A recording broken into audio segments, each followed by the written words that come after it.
Okay, welcome back to the Friday story. Why are we playing you a musical montage of what looks like intoxicated cats? That's what you're asking us. So, because of our favourite new product of the week, it is wine for felines. We're not kidding you. Don't worry, it doesn't actually contain real alcohol, just catnip and water. The makers of Pinot Meow, so it's aimed at people who live alone but feel self-conscious drinking alone. You see, drinking solo.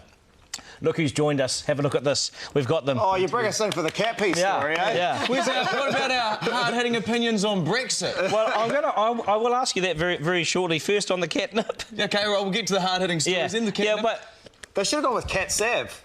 Is the name of the drink. The first thing, that would have been a lot better, but it is alcohol-free, so it means you can drink with your cat and he can drive you home. Jono? Can I just say, I had a cat once. He was a bloody nightmare. All he does is he sits around all day, he eats. What's a hungover cat going to be like? Their normal life, they're doing nothing. Exactly the same. Can I ask you what it's like to be sharing one chair? Mate, we're used to it. We share one salary. Yeah, so it's fun. Share the same bed.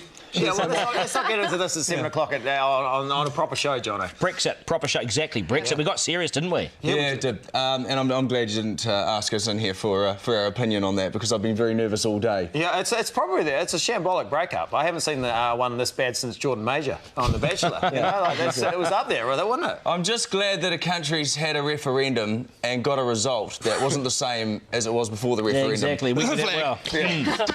Nigel Farage, he's sort of like Naz, isn't he? If you look at him, he's sort of angry and, you know, having a go at the people. Yes. I'll stop you there, nicely Trish. done, Trish. I'll stop you there, Amanda. That's what you're meant to say on these sort of shows, right? Yes. No, we're not stopping. You've got your pen. You've got your pen when you say that. That's right. He's got nothing to say. He just wants to stop people there. Hey, you guys were great today because you were emailing us all day saying, hey, if it gets serious about Brexit, you know, it's OK, we don't have to come on, and, you know, if you want to do something serious, you were great. You were fantastic guests. Well, we make dicks of ourselves easily enough. Yes. So we didn't need another reason to be bigger dicks. Yeah. Yeah. OK, guys. Hey, have you ever made a fool out of yourself after a few drinks, obviously, and hope that no one noticed? Well, people notice, don't they? And Ben Affleck, he might be feeling like that guy today. His only problem is that what you're about to see has already been viewed, get this, over 600,000 times. Here he is, I know it's a lot, isn't it, on the American TV show Any Given Wednesday. Deflategate is the ultimate bull outrage of sports ever. It's so stupid that I can't believe. You realize they gave him a suspension for a quarter of the regular season, which would be equivalent of suspending a baseball player for 40 days. Oh, that's so good. That's when you go far out. Yeah. He was boozed, wasn't he? No, I don't think he You don't think he was? I absolutely don't think he was. I think this is a have and a setup. Oh. And I think he's quite a passionate man. He's got a very potty mouth, but I don't think... I think might he have been wanted... on the old cat piss. I can't answer that one. But I think it's a setup. I honestly do. It's gone from Batman vs Superman to Batman vs Super Liquor. You guys are good.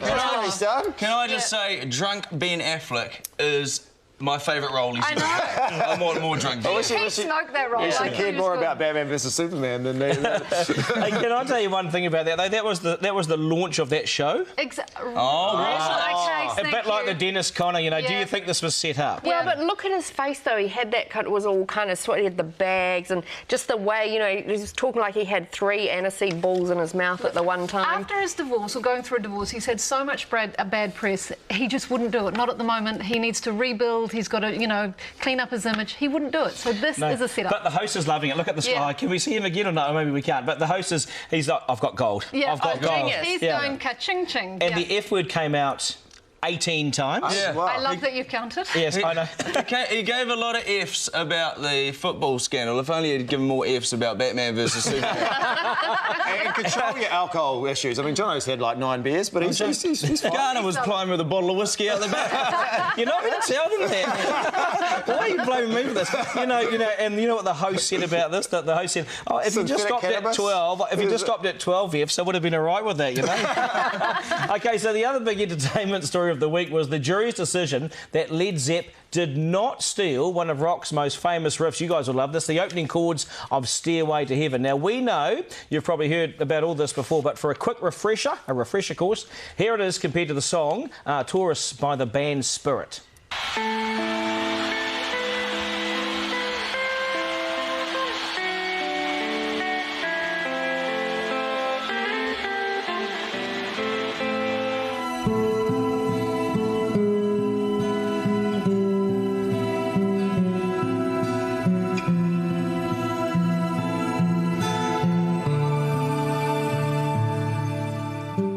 What's the decision, Your Honour? Guilty. Guilty. That is more alike than, do you remember this thing going back to 2008? Men at Work, their rock anthem Down Under. They were found guilty. They had to pay 5% of royalties. Yep, we got a result now. Yeah, look, we're going to head back in to London. I think David Cameron's press conference is being held right now. We'll cross to London. Trust the people with these big decisions. We not only have a parliamentary democracy, but on questions about the arrangements for how we're governed, there are times when it is right to ask the people themselves, and that is what we have done. The British people have voted to leave the European Union, and their will must be respected. I want to thank everyone who took part in the campaign on my side of the argument, including all those who put aside party differences to speak in what they believed was the national interest. And let me congratulate all those who took part in the Leave campaign for the spirited and passionate case that they made. The will of the British people is an instruction that must be delivered. It was not a decision that was taken lightly, not least because so many things were said by so many different organisations about the significance of this decision. So there can be no doubt about the result. Across the world, people have been watching the choice that Britain has made. I would reassure those markets and investors that Britain's economy is fundamentally strong. And I would also reassure Brits living in European countries and European citizens living here that there will be no immediate changes in your circumstances. There will be no initial change in the way our people can travel, in the way our goods can move, or the way our services can be sold. We must now prepare for a negotiation with the European Union. This will need to involve the full engagement of the Scottish, Welsh and Northern Ireland governments to ensure that the interests of all parts of our United Kingdom are protected and advanced. But above all, this will require strong, determined and committed leadership. I'm very proud and very honoured to have been Prime Minister of this country for 6 years. I believe we've made great steps, with more people in work than ever before in our history, with reforms to welfare and education, increasing people's life chances, building a bigger and stronger society, keeping our promises to the poorest people in the world, and enabling those who love each other to get married, whatever their sexuality. But above all, restoring Britain's economic strength.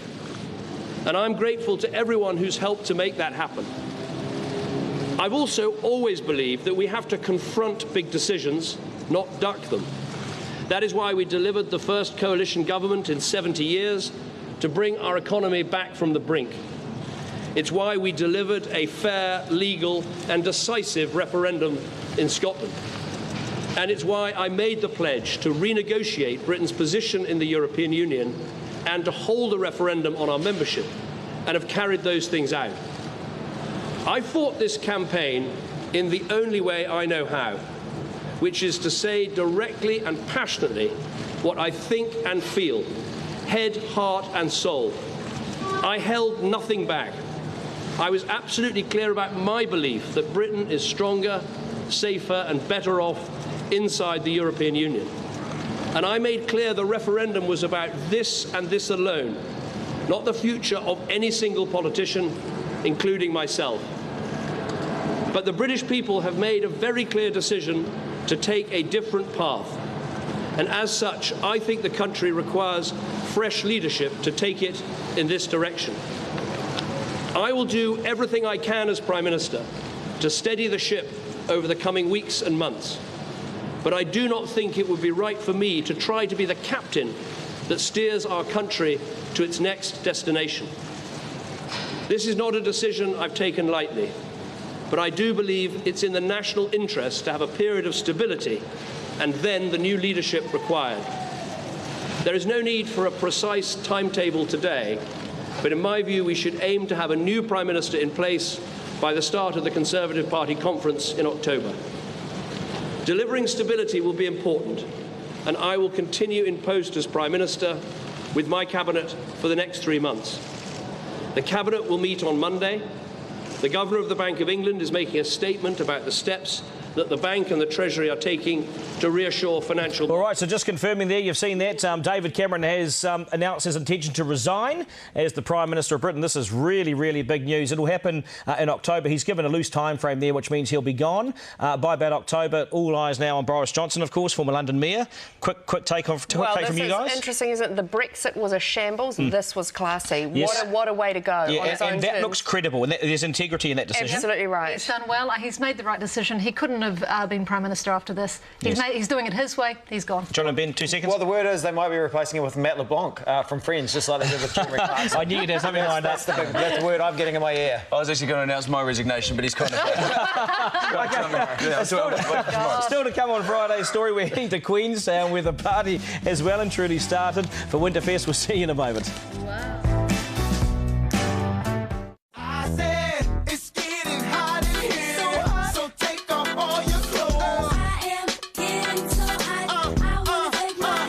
Welcome back. It is getting hot in here. There's old days of Amanda Gillies and Courtney Place, actually. It's not just hot because of Jono and Ben as well. This song... Fond memories. I know. This song was #1 in 2002. It is, of course, Nelly with Hot in Here, spelt with 2 R's. And we have no idea why.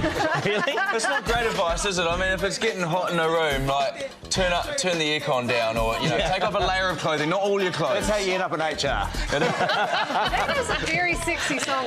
Very sexy song. Yeah, but think of having to rip off that plaster each day. That's painful. Yeah, that is. Do you remember this though, Amanda? I do. Fond memory. Kind of remember it, actually. Duncan and I in Wellington. Oh, yeah. Oh, you bring me. I thought we just dropped some big news. Cameron, but all right. My wife's watching, mate. Just leave it there. Trish should remember that song. No, I've definitely seen you dance to this. Not very well, though. Proof that white men can't dance very well, although Exactly. you guys are the exception to that rule. Yeah, no, we can dance very badly. I feel like we're in the middle of some weird love triangle. Live on TV. Yeah, it's like the biggest news of the year. You must regret having us on the show tonight, surely. Yeah, we'll talk about that a bit later. Okay. Don't sugarcoat it for me, Duncan. I can take it. Yeah. Okay, so we're going to head to Queenstown now, where the annual Winter Festival, of course, is underway. Ryan Bridge has managed to somehow scheme his way into this thing, and he's joined by one of our favourite Queenstown locals, Steve Wild. We had Ryan on a cruise ship, didn't we, recently, and now he's in Queenstown. Ryan, what are you wearing? Well, they told me that, so they sent me to the Queenstown Winter Festival. They said there'd be a big whiteout, a big white party, so I wore a white suit. But I'm like the whitest thing here. There's not even any snow. The Coronet Peak is closed at the moment. The Remarkables are open, but they haven't had a lot of snow for this festival. Steve, where is all the snow? We're delighted you wore white. I mean, look at you. You look amazing.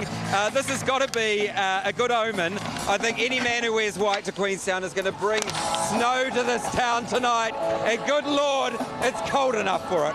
It is freezing. And tell me, there's a few cool events going on. Are you going to be getting in your undies and running down the mountain? I don't think people want to see me in my undies. But yes, the Undy 500, it is a fabulous event. Think young, virile, good-looking backpackers in their undies, in the cold water, shrinkage. It's not good, but it's a fun event to watch. We love it. Okay, well, we may both be there. I don't think Ryan will be coming home if that's the case. You guys got some questions? Yeah, I've been to Queenstown before, Steve-O, and, it seems like, just even looking at that shot, that the population has doubled. I didn't hear that. The population... It's the best question you've ever asked, Jono. It doubles in the Winter Festival. We love it. Yeah, the opposite of what happens to the backpackers in the water with the shrinkage. It's really busy. And We will leave it to you guys down here tonight. Hey, good on you, Ryan. Hey, we'll leave it to you guys to party on through the night. I think we've got confirmation it's not Jordan Luck, it's Shane Cortez. Oh, really? Who's singing in the background. Bloody Cortez is everywhere, isn't he? Yeah. Multi-talented. Yeah, okay. Good on you guys. Hey, thank you so much. Thank you, of course, for joining us tonight. That is us for Friday's story. Thank you to our panel, Amanda Gillies, Trish Hewson and the boys, Jono and Ben, and mate. Paddy Gower, of course, a little bit earlier on. Of course, just confirming as well that British Prime Minister David Cameron has announced his intention to resign, probably to come a bit later on in the year. Thank you so much for watching us. Have a great weekend.